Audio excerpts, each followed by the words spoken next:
बिस्मिल्लाहिर्रहमानिर्रहीम अस्सलामुअलैकुम। Class 9 subject social science, topic constitutional design. तो आज हम इस वीडियो लेक्चर में जो ऑलरेडी हम टॉपिक पढ़ रहे हैं that is making of Indian constitution, उसी टॉपिक को हम आज थोड़ा सा रिकैपिटुलेशन कर रहे हैं, क्योंकि कमेंट सेक्शन में बहुत सारे स्टूडेंट्स ने कमेंट करके ये कहा है कि सर थोड़ा सा कैलकुलेशन आप इस टॉपिक के रिलेटेड कीजिए, क्योंकि बहुत ही ज़्यादा इम्पोर्टेंट टॉपिक है। तो मैं भी मानता हूँ कि बहुत ज़्यादा इम्पोर्टेंट और एग्ज़ाम में पूछने वाला क्वेश्चन है। तो चलिए आज हम इसी टॉपिक का जो हमने पढ़ा है मेकिंग ऑफ इंडियन कॉन्स्टिट्यूशन का रिकैपिटुलेशन कर लेते हैं। तो सबसे पहले हम जान लेते हैं कॉन्स्टिट्यूशन हम किसको कहते हैं। जैसे मैंने आपको ऑलरेडी कहा है कि constitution is a book under which all the rules and regulations governing the country are written। कैसा बुक है, या हम कह सकते हैं लॉज है, जो कि कंट्री को गवर्न करने के लिए बहुत ही ज़्यादा इम्पोर्टेंट होते हैं। तो चलिए आगे चलते हैं, जो कि हमारा मेन टॉपिक आज का है, जिसके लिए हमें रिकैपिटुलेशन और बहुत सारी रिक्वेस्ट आई हैं कि रिकैपिटुलेशन के लिए। तो स्टार्ट कर लेते हैं मेकिंग ऑफ इंडियन कॉन्स्टिट्यूशन। जैसा मैंने कहा है कि इंडियन कॉन्स्टिट्यूशन मेकर जो भी थे, तो उनके सामने और हम कह सकते हैं कि इंडियन कॉन्स्टिट्यूशन बनाना बहुत ही ज़्यादा कठिन, बहुत ही ज़्यादा मुश्किल था, क्योंकि जो भी इंडियन कॉन्स्टिट्यूशन फ्रेमर्स थे उनके सामने बहुत सारी चुनौतियां, हम कह सकते हैं चैलेंज थे। तो जिसको हमने ऑलरेडी डिस्कस किया है, जैसे कि कौन कौन से चैलेंज थे उनके सामने। जैसे हमने diverse group of the population या partition on the basis of religious differences और problem of integration of principal state. जैसे डाइवर्स ग्रुप ऑफ पॉपुलेशन एक बहुत ही बड़ा चैलेंज था उन फ्रेमर्स ऑफ इंडियन कॉन्स्टिट्यूशन के सामने, क्योंकि इंडिया में बहुत सारे डाइवर्स ग्रुप रहते हैं, जैसे कि डाइवर्सिटी ऑफ रिलीजन है, डाइवर्सिटी ऑफ कास्ट है, या बहुत सारी डाइवर्सिटी यहाँ पर इंडिया में पाई जाती है। तो ये एक बहुत बड़ा चैलेंज था उनके सामने कि इस तरीके का कॉन्स्टिट्यूशन बनाए ताकि वो सब हर एक डाइवर्स ग्रुप को उसमें एकोमोडेट कर सकें और डाइवर्स ग्रुप उसको एक्सेप्ट कर सकें। दूसरा अगर हम बहुत बड़ा चैलेंज हम देखेंगे उनके सामने, ये था कि पार्टीशन उस समय हुआ था जिस समय इंडियन कॉन्स्टिट्यूशन बन रहा था। तो पार्टीशन में क्या हुआ था, जैसे कि हम जानते हैं कि जिस समय हमारा देश आज़ाद हुआ तो उस समय कौन सा कम्युनल टेंशन क्रिएट हुआ था between, specially between two communities, that was Muslim and Hindu. तो ऐसा दोबारा ना हो, क्योंकि हिंदुस्तान में बहुत ही सारे, अगर हम कहेंगे, हिंदू या मुस्लिम रहते हैं और बहुत सारी कम्युनिटीज़ रहती है। तो इस तरीके को कोई आगे ऐसा टेंशन क्रिएट ना हो, तो इसको मद्देनज़र रखते हुए या इसको ध्यान में रखते हुए उनके सामने ये बहुत बड़ा चैलेंज ये था कि ऐसा कॉन्स्टिट्यूशन बनाए ताकि वो इन डाइवर्स रिलीजन, जो डाइवर्सिटी ऑफ रिलीजन है, उनको एकोमोडेट कर सके और उनको मोटिवेट कर सके ताकि वो इस कॉन्स्टिट्यूशन को एक्सेप्ट कर लें। तो तीसरा अगर बहुत बड़ा चैलेंज हम देखेंगे जो इंडियन कॉन्स्टिट्यूशन फ्रेमर्स थे उनके सामने, ये था कि उस समय जिस समय हमारा देश आज़ाद हुआ था, तो यहाँ पर बहुत सारे प्रिंसिपल स्टेट, जैसे अगर हम देखेंगे यहाँ पर हैदराबाद था, या हम जम्मू एंड कश्मीर की बात करें, तो उस हवाले से अगर हम देखें यहाँ पर बहुत सारी ऐसे प्रिंसिपल स्टेट थे जिनको ऑप्शन दिया गया था बाय द ब्रिटिश गवर्नमेंट कि वो अपनी मर्जी से देखें वो किसके साथ जाना चाहते हैं, चाहे हिंदुस्तान या पाकिस्तान के साथ, वो उनकी मर्जी थी, और चाहे वो इंडिपेंडेंट भी रह सकते थे। तो इंडियन कॉन्स्टिट्यूशन फ्रेमर्स जो थे उनके सामने ये भी बहुत बड़ा चैलेंज था कि वो ऐसा कॉन्स्टिट्यूशन तैयार करे ताकि वो उन प्रिंसिपल स्टेट के राजाओं को मोटिवेट कर सके, लोगों को मोटिवेट कर सके ताकि वो इंडिया के साथ आ जाएं। तो नेक्स्ट अगर हम दूसरे टॉपिक की, जो हमने मेकिंग ऑफ इंडियन कॉन्स्टिट्यूशन का पढ़ा था, वो हमने पढ़ा था part two the Indian constitution. जैसा मैंने कहा था आपको कि जो भी अगर हम देखें, जब भी इंडिया का कॉन्स्टिट्यूशन बन रहा था, तो इसका जो रास्ता या हम बनाने में बहुत सारी कठिनाइयाँ या बहुत सारे चैलेंज उनके सामने थे। तो उसका रास्ता जो था एक स्मूथ हम कह सकते नहीं था, क्योंकि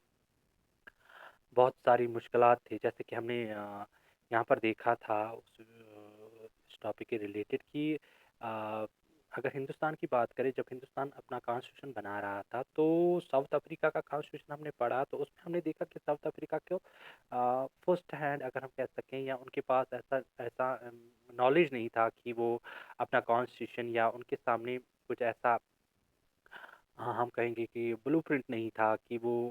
पहले से तैयार हो कि उनका कॉन्स्टिट्यूशन कैसे बने, या हम कह सकते हैं उनके पास दो ही प्रॉब्लम्स थी कि वाइट्स एंड ब्लैक्स को मद्देनज़र रखते हुए वो अपना कॉन्स्टिट्यूशन बनाए। लेकिन जो हिंदुस्तान अगर हम देखेंगे, हिंदुस्तान की जो तहरीक थी, हिंदुस्तान का जो लॉन्ग ड्रॉन मूवमेंट थी, वो पहले से ही लोगों में एक कंसेंसस क्रिएट हुआ था। एक हम कहेंगे कि उनके सामने एक ऑलरेडी खाका तैयार हो चुका था कि हमारा कॉन्स्टिट्यूशन अगर बनेगा तो वो कैसा बनेगा, क्योंकि ड्यूरिंग द फ्रीडम स्ट्रगल तो लोग यूनाइटेड हुए थे, लोगों को नोशन ऑलरेडी फ्रेम हो चुका था कि हमारा कॉन्स्टिट्यूशन जो बनेगा वो किस बिना पर बनेगा। नेक्स्ट अगर बात करें, 1928 में मोतीलाल नेहरू ने एक ड्राफ्ट कॉन्स्टिट्यूशन तैयार किया था, जो उन्होंने कराची सेशन 1931 में ही पेश किया था और कहा था कि आइंदा आने वाले सालों में अगर हमारा देश का कॉन्स्टिट्यूशन बनेगा या कोई भी कॉन्स्टिट्यूट असेंबली जब बनेगी तो या ड्राफ्टिंग कमेटी बनेगी, तो उनके सामने उन्होंने कुछ ऐसा खाका तैयार करके दिया था कि अगर कॉन्स्टिट्यूशन बनेगा फ्यूचर इंडिया का तो वो ऐसा बनेगा। तो नेक्स्ट अगर हम बात करें फैमिली, जो इंडिया के लोग थे या यहाँ के लीडर्स थे, वो ऑलरेडी जानने वाले थे या फैमिलियर थे किससे, पॉलिटिकल इंस्टीट्यूशन से, क्योंकि यहाँ पर ब्रिटिश गवर्नमेंट ने 1937 में ही प्रोविंशियल लेजिस्लेटिव इलेक्शन करने की इजाज़त दी दिए थे, और इससे हमें एक फर्स्ट हैंड एक्सपीरियंस क्रिएट हुआ था यहाँ के लीडर्स को कि वो अपना देश आइंदा चला सकते थे, ताकि वो जब वो इन प्रोविंशियल लेजिस्लेटिव इलेक्शन में चुन के आते थे तो उनको पॉलिटिकल इंस्टीट्यूशन कैसे चलाते हैं या देश का कॉन्स्टिट्यूशन कैसा बनेगा या देश कैसे चलेगा, इन चीज़ों से वो पहले ही हम कह सकते थे फैमिलियर थे। नेक्स्ट अगर हम बात करें हमारे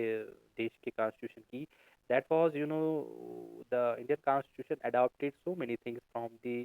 डिफरेंट मूवमेंट्स एंड हम कह सकते हैं डिफरेंट एक्टिविटीज जो वर्ल्ड वाइड हुई थी, जैसे कि फ्रेंच रेवोल्यूशन से हमने बहुत कुछ सीखा है, या रशियन रेवोल्यूशन से हमने सोशलिज्म का कॉन्सेप्ट लिया है, या अगर हम कहेंगे bill of rights in USA से हमने फंडामेंटल राइट्स का कॉन्सेप्ट लिया है, या अगर हम कहेंगे कि फ्रेंच रेवोल्यूशन से हमने बहुत सारा इंस्पिरेशन लिया है, जैसे right to liberty, right to freedom, right to equality, और जो भी कॉन्सेप्ट है वो हमने कहाँ से लिया है, फ्रेंच रेवोल्यूशन से। तो फाइनली अगर हम बात करें जो हमने इस टॉपिक के रिलेटेड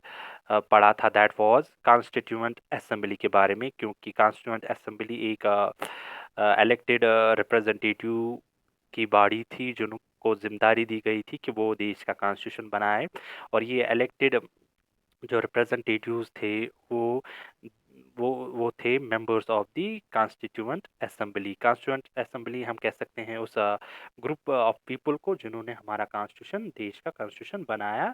था। तो अगर हम देखें कि हमारे देश की जो कॉन्स्टिट्यूशन वजूद में आया, तो कॉन्स्टिट्यूएंट असेंबली जो थी वो कौन लोग थे और उन्होंने हमारा कॉन्स्टिट्यूशन कैसे बनाया। जैसे मैंने कहा आपको कि कॉन्स्टिट्यूएंट असेंबली के जो मेंबर्स थे वो हमारे इलेक्टेड रिप्रेजेंटेटिव्स थे। अब आप कहेंगे कि उस समय तो वोटिंग राइट्स नहीं थे या हमारे देश अभी आज़ाद नहीं हुआ था, और हमारे हम कहेंगे कि यहाँ पर इलेक्शन तो नहीं हो रहे थे, लेकिन मैंने जैसे आपको कहा था कि ब्रिटिश गवर्नमेंट ने यहाँ पहले से ही एक परमिशन दी थी कि आप प्रोविंशियल लेजिस्लेटिव असेंबली करवा सकते हो, जिनमें हम कहेंगे कि यहाँ के लोग ही इलेक्टेड होते थे और उनको पावर दिया जाता था। तो वहीं से हमारे जो कॉन्स्टिट्यूएंट असेंबली के मेंबर्स थे वहीं से इलेक्टेड होकर आए थे। अगर हम कहेंगे कि सबसे जो इलेक्शन हुए थे कॉन्स्टिट्यूएंट असेंबली के, वो जुलाई 1946 में हुए थे, और उनकी फर्स्ट मीटिंग जो हुई थी वो 1946 में हुई थी, वो दिसंबर मानो 1946 में। अगर हम बात करें फिर बाद में पार्टीशन की बात आई, जैसे कि हिंदुस्तान और पाकिस्तान अलग हो गया, और डिवीजन ऑफ कॉन्स्टिट्यूएंट असेंबली, जैसे कि कॉन्स्टिट्यूएंट असेंबली में पहले 389 मेंबर्स थे, फिर पाकिस्तान का काट कर अगर हम देखें फिर हमारे यहाँ पर रह गए 299 मेंबर्स ने जिन्होंने हमारा कॉन्स्टिट्यूशन बनाया था। तो अगर अडॉप्टेशन और इम्प्लीमेंटेशन के हवाले से बात करें, तो अडॉप्टेशन जो हमारे देश के कॉन्स्टिट्यूशन का हुआ है वो 26 ऑफ नवंबर 1949 को हुआ है। अगर हम बात करें